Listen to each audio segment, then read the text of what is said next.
In this video, we're going to talk about 5 ways to do more of what you want to do in 1 week. While preparing this video, I got really tired, really close to the finish line. I was pushing through. I was literally doing what I'm going to talk about in this video, promising myself I'll take a break just as soon as I finished this part. I know from the perspective of getting things done, this can be a very useful strategy, but I really wanted a break, so I took one. I made a coffee, I sat down and drank it without my phone and took time out. After exactly 15 minutes, I was back working. I didn't time the break. While I was sitting there, I got inspired and I had more energy and picked back up where I left off happily. I got the job done, the break worked. And it was a lot more enjoyable getting to the finish line feeling rested and refreshed than if I sucked it up and got it done. And that's my habit. It got me thinking about seemingly small ways that people can do what they want to do that can make them feel good, sometimes with very little effort. So to hear some ways I put this into practice that you can do too, and to hear some bigger ways to make this a more sticky practice over the course of a week, look no further, it's about to begin. Day 1, being productive and value. Everywhere, it seems, from our parents who raised us to the education system, to making a living and having gainful employment or having a partner who is gainfully employed. And these are just a few examples.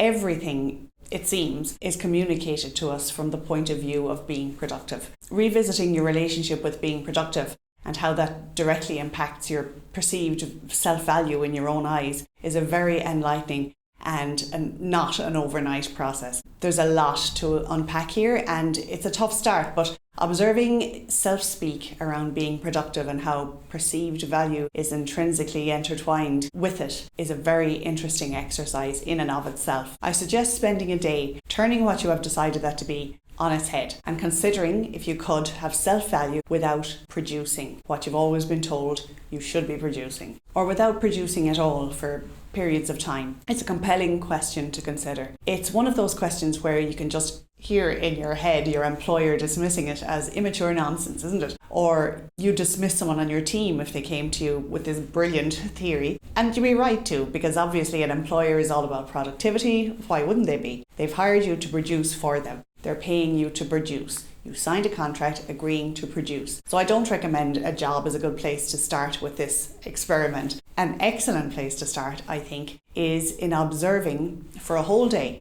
how much of what you produce from your time and in your life is for you and how much is for someone else across the board, personally and professionally. And watch out for those sneaky ones where you're doing something that you tell yourself is for you, but really it's to maybe impress somebody else, a particular person, this person or that person. It's difficult to do this experiment and for it not to impact your view on where you've placed your perceived self-worth. For now, you're gathering data because really it's impossible for me to tell you what to do with this information when you start gathering it. Only you can decide that.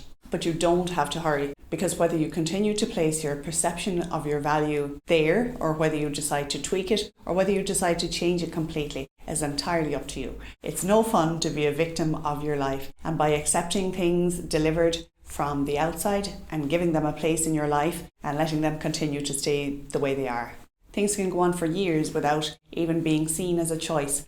And that's why this experiment is so important. Day 2, observe and note. Today, you're noticing what are the things that take up your time. I'm sure you've done this before. You're identifying things that are time suckers. You're doing it from a neutral stance, allowing yourself to consider taking a step back from the biggest drainers of your time is a big step. Indulge yourself in a dream. How could this be done? And I'm not suggesting you look at how you might work on letting go your need to control and learn to be okay with leaving stuff undone. That's just stressful as hell. I get the shivers even thinking about that. Dream about other ways that could be employed to get those things done. Could any of these things be delegated? Who else could do it? First, small change can have a very big impact. One thing, change one thing and turn your life around and start a chain reaction of ease. Day 3, discern. This could be done along with step 2 if you wish. What do you like doing and what do you not like doing?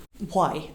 I like doing some things that others consider tedious. I like sorting things, tidying things, I like organising, I like setting up systems. Someone else might prefer to stick needles in their eyes before organising a pile of paper. But if I have enough time to do a job like this, it's not that tedious to me. These jobs only stress me out when I see them there waiting to be done and I don't have the time, space or energy to do it, or the support to get it done. I think something I like about jobs like these is that when it's done, it's done. Cleaning, cooking, never-ending tasks that are constantly on repeat. These can be a very heavy drain on time. And if there is a lot going on at the same time, like caring for another or holding down a job with high levels of responsibility, arranging support in these areas could be life-changing. And I appreciate a privilege to have as an option. I also appreciate putting things in place takes work and time to realise into existence. You don't just snap your fingers and get the help you've always dreamed of.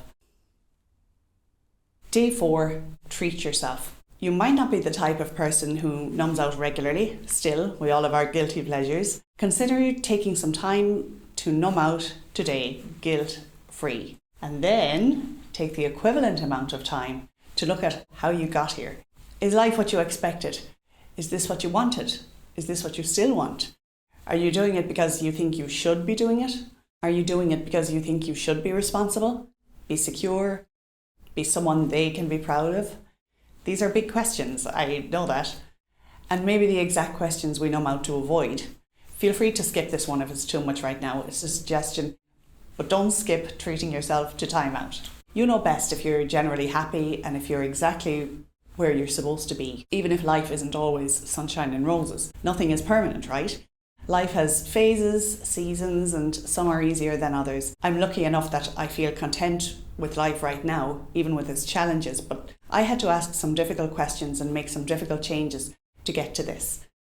If you're generally discontented, dissatisfied and bored or disappointed, I don't know how long a person gets away with ignoring something like that. Life, I think, has a funny sense of humour sometimes, and I personally like to get in there and start reading the signs before fate takes over and turns everything on its head and shoves the signs into my face. Day 5, begin. And finally, we're here. However, having lured you into a false sense of security, in a cruel twist of fate, it turns out we're just getting started. But don't worry. Just start small, even if you don't do any of the previous things. They're intense, but we're talking here about getting to do more of what we want to do, remember? That's pretty big.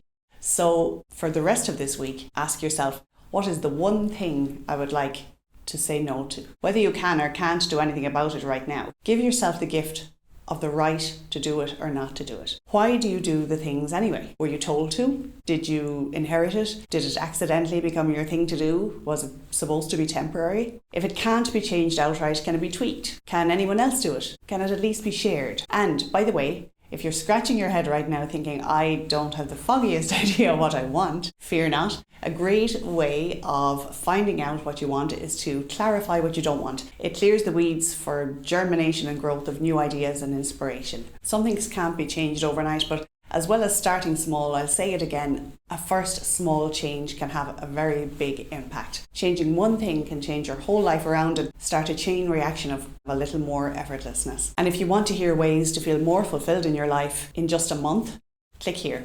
And thank you for your precious time and attention.